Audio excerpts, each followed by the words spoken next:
Hi guys, welcome to the Fourth Moment Weekly Roundup, where we look at all the ABC Motsepe and the SAFA Regional Men's League in the 3rd Division. And with me today is Grant Veitch from Cape Town City. Grant, thanks for joining me. Thank you, Shamil. Thanks for having me on again. I appreciate it. No problem. We're excited to be here today. We are at the home of Loris in Beach Road, Maitland. Remember, Loris are our partners in whatever we do, and don't forget to support them. So good show. We're hoping to have a good show today. Right, let's jump into it. The ABC Motsepe Group A. Some results that took place over the weekend. There was the Cape District Derby, if you guys remember, I spoke about last week, where Santos hosted Grassy Park United. And GP coming out 2-0 winners there, with Wayne Paulse and AJ, Abraham January, scoring the goals there.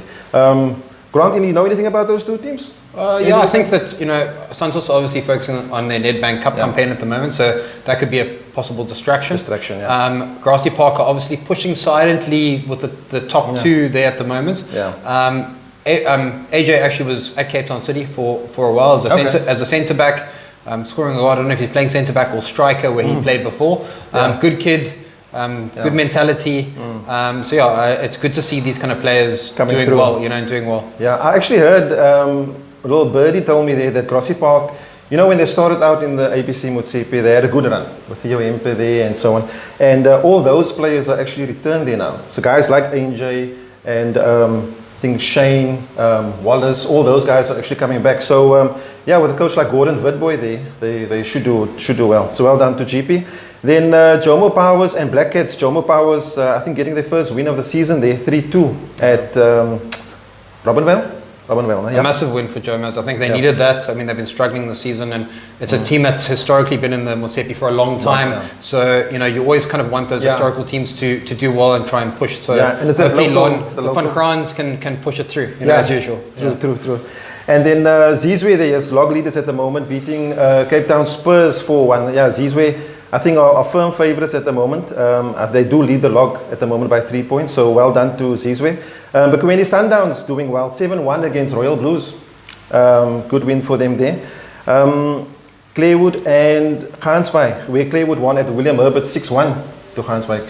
Claywood, obviously, we know, new team, a lot of hype around them, and I think they had 1 or 2 bad results, but they look like they're on a roll again. They're also sneaking, with Grassy Park. I think they're sneaking up behind Ubuntu and Zizwe. So it's going to be interesting. I think the next 3 or 4 weeks is going to be interesting to see what actually comes out of that. So let's see. And just looking at the log quickly, like we said, we're just going to give you the top 5. Like we said, Zizwe top of the log with 22. Ubuntu just 3 points behind with 19. Grassy Park, like Ron mentioned, just sneaking in there, 15 points. And Claywood 13 points. And ending the top 5 is Bekwene Sundowns with 11 points there. And going straight to the fixtures coming up for this weekend. So remember with the ABC Motsepe, if you check our website, it will say either Saturday or Sunday, but sometimes the days change, right? So, but keep an eye out on the page, and as we get the information, we'll change the fixture for you. So Jomo Powers are playing Royal Blues, hosting the guys from Beaufort West in Robbenvale again. Obviously, Jomos would want to obviously capitalize on the win of last week, try to get a momentum going there.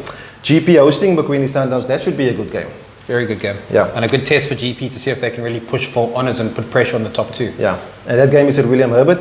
Gansbaai hosting Black Cats, Santos and Zizwe, and Royal Blues and Ubuntu, with Cape Town Spurs and Claywood doing battle at Ikamfa. Cape Town Spurs, fairly young team. I think Claywood should do a result there. You never know, I think, in this league, but also Cape Town Spurs, they haven't played many games, so it's been a bit up and down for them. So maybe getting that consistency is going to come with playing more games. I think they've only played 5 games and everyone has played 7 or 8. So it'll I think you have to wait and see. I think there's a few surprises to come in this league. Hopefully, in this stream. Hopefully, makes it exciting for us. Okay, so that's Group A done and dusted. Jumping to Group B, looking at some of the results there. Maties and Houtbaai near 0-0 draw. I was actually surprised at that result. Well, I actually spoke to the coaches. We played Cape Town City played a friendly against them on Monday, and they said that actually Maties had 3 players sent off eventually, so they were playing with there were eight players, eight men. And they just said it was a very frustrating. I mean, actually, I spoke to Jeremy Alson, who's the chairman of the club, and he said that this league was going to be won or lost based off not the competing with the big teams, but how they do against the smaller teams and getting those goals. And unfortunately, the last probably I think the 3 games they've dropped points unnecessarily. So it's a big it's a big blow for Hout Bay. But again, there's still lots of games to be played. Many games so to be it's played, still a long season. Yeah, true. Then Langebaan and Norway Parks winning now 5-0. They didn't have a good start, but they're getting in there.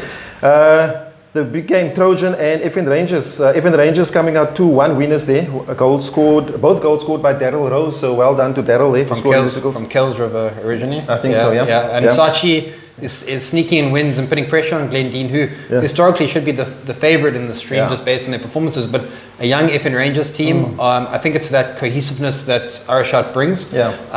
And he's got some good players there, and they're playing for him. And it's going to be an interesting title race as well. Makes it all exciting for us. Definitely. Cape Town FC Hotspurs getting their first win of the season, 2-0 against Police.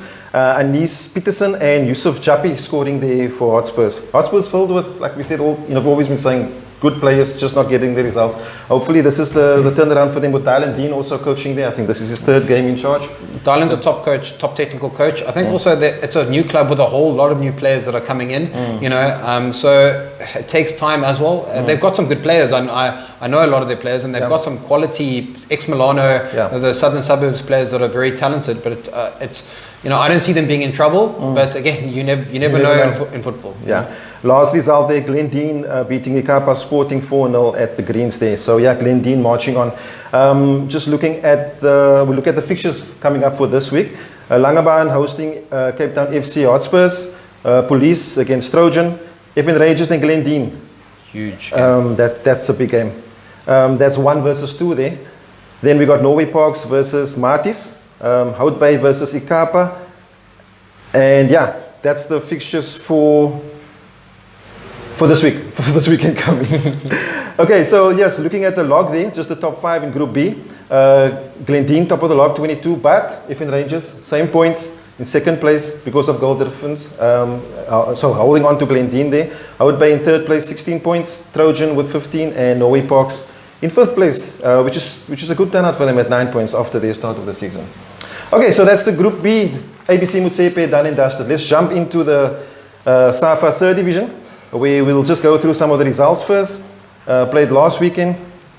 So we got Bayview and Greenwood 1-1 draw. I must say I was surprised with that result. I was thinking one of those guys would actually take 3 points there. I think they're Bayview are a very competitive team, so Greenwood. So I think that was it at Bayview's, was it a home game for Bayview? Yeah, in ways.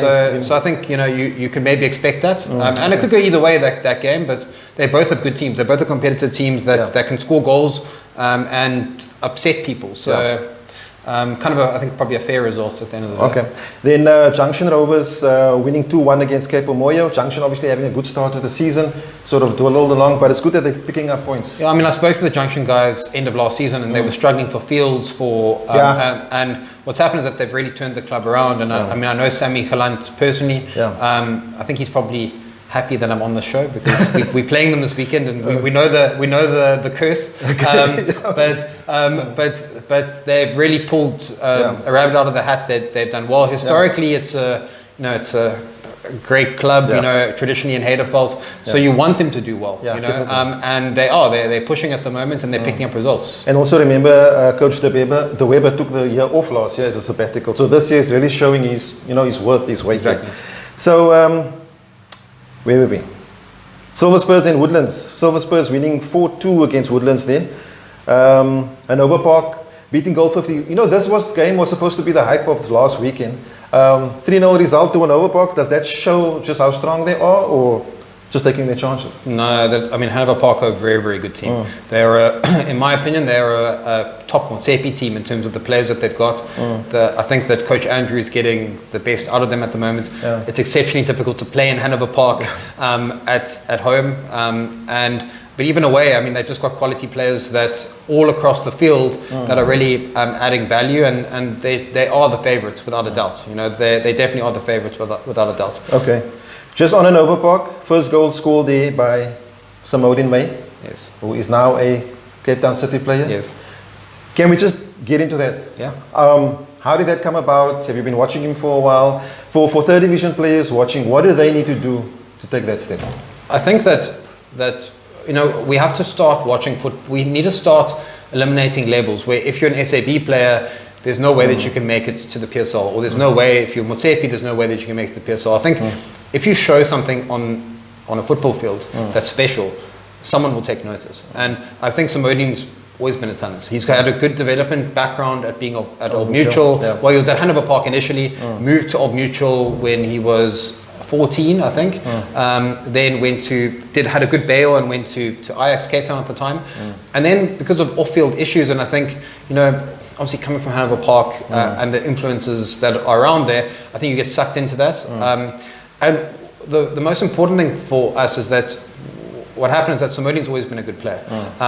But it's about someone really believing in a player sometimes and seeing that. And if I look at Paul Lamb, who's our analyst, has just come back from Maritzburg, back to Cape Town. He knows Cape Town football inside and out. And we've been monitoring, myself and him have been monitoring Samodine for a while.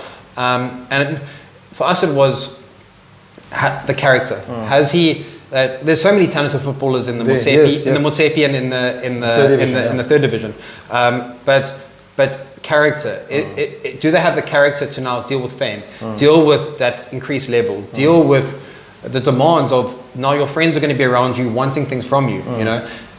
Or have you got that self-discipline too? Have you got that self-belief and that self-discipline that you can make it? And with Samodine, after talking to him, he's changed as a person over the last, I would say, year.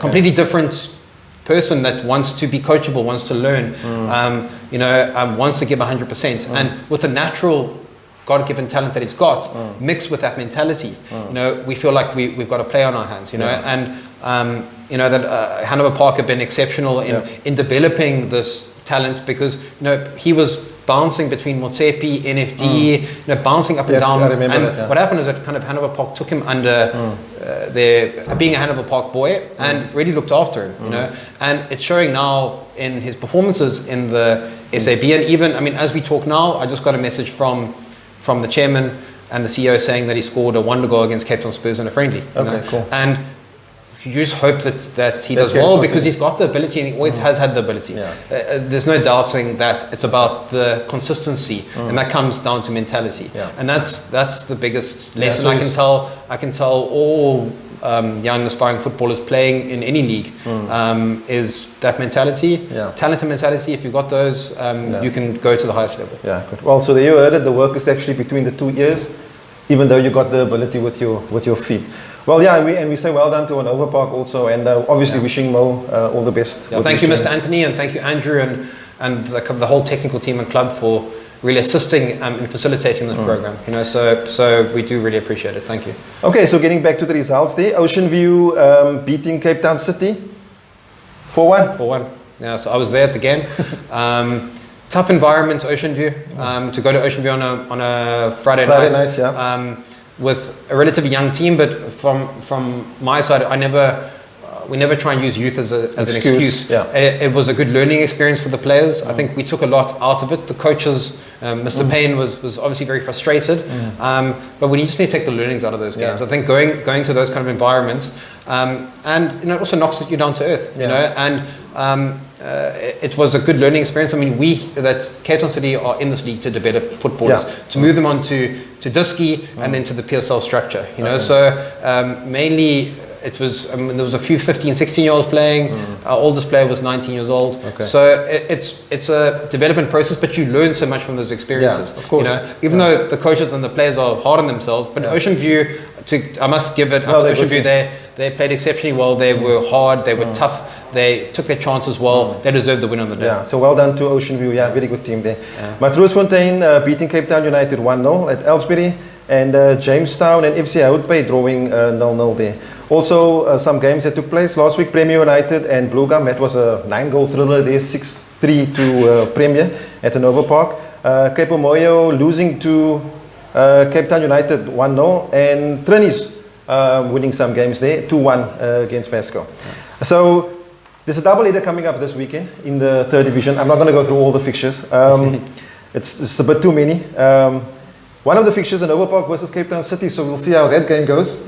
So also with the Mogamat May is gone, right? He's in your team. So the clearance was handed over by the club on So he's now a City player. After the Friday game that they played, they handed over the clearance, and he's joined us to be part of the squad. So he's left. Obviously, the window's open now for Hanover Park to maybe make a replacement signing. Sure. So yeah, that's going to be an interesting game away at Hanover Park on Wednesday. It's going to be, again, for Cape Town City, a development game. For Hanover Park, an attempt to try and extend their lead at the top of the table, and without obviously their star striker, which I feel, in my honest opinion, I feel Hanover Park have a good enough structure around them to support that. But obviously someone needs to step up with the goals that Samodin was scoring. But I honestly believe that their structure and the club and the team is good enough to win this league. There's definitely depth there, definitely. Okay, so that game is on the 9th. Some other fixtures, we'll just go through. Greenwood facing FC Hout Bay. That is on Thursday night, happening at Hout Bay there. Cape Town City versus Junction. We'll just go through some. Hanover Park versus Cape Moyo. Spurs and Trinitarians. That's going to be a good game to watch. That's on, I think it's on Saturday, sorry. Silver Spurs. Yep. Trinitarians. That's a good game. Trinitarians and Spurs. Look, those, as I said, catch all the fixtures on the website. 2 minutes ago, it's Friday night, Saturday, Sunday. Then there's games next week, as Grant mentioned, on the 9th. So a lot of games happening there. Just looking at the log, again, we'll just touch on the top 5. As we know, Hanover Park, top of the log, on 28 points. Greenwood now in 2nd place, on 23 points, and they can close that gap when they play on Thursday. Goal 50 in 3rd. Woodlands 4th. Premier United ending our top 5 in 5th. And look, that's our weekly roundup for this week. Grant, anything else to add about you guys enjoying the 3rd division? We are. Yeah. It's been an intense January for myself personally, and Cape Town City. It's a transfer window, and it's been manic. So it's nice to actually sit back and kind of recap on a lot of the things that have happened. But the 3rd division is going well. The players are learning. They're thriving. It can be frustrating at times with young players, but that's part of the development process. And also, again, I think Samodin, it showed you that there's always someone watching, and it's about showing yourself in this league and showing your best, and that under rule does help these younger players show themselves, so show yourself. It might not be Cape Town City, it could be someone else watching you, and just keep on working hard and improving. Look, and with regards to the players, not just the unders, we know there's a player currently in the 3rd division, we can't mention names or anything, who's actually trialing at the moment at the NFD team and looking good. So look, guys, players, go out, do your thing, and like Ron said, somebody's watching. And that's all from us for this week. So we'll catch you next time. Thanks, Grant, for joining us, and we'll catch you next time. Thank you, Sharma.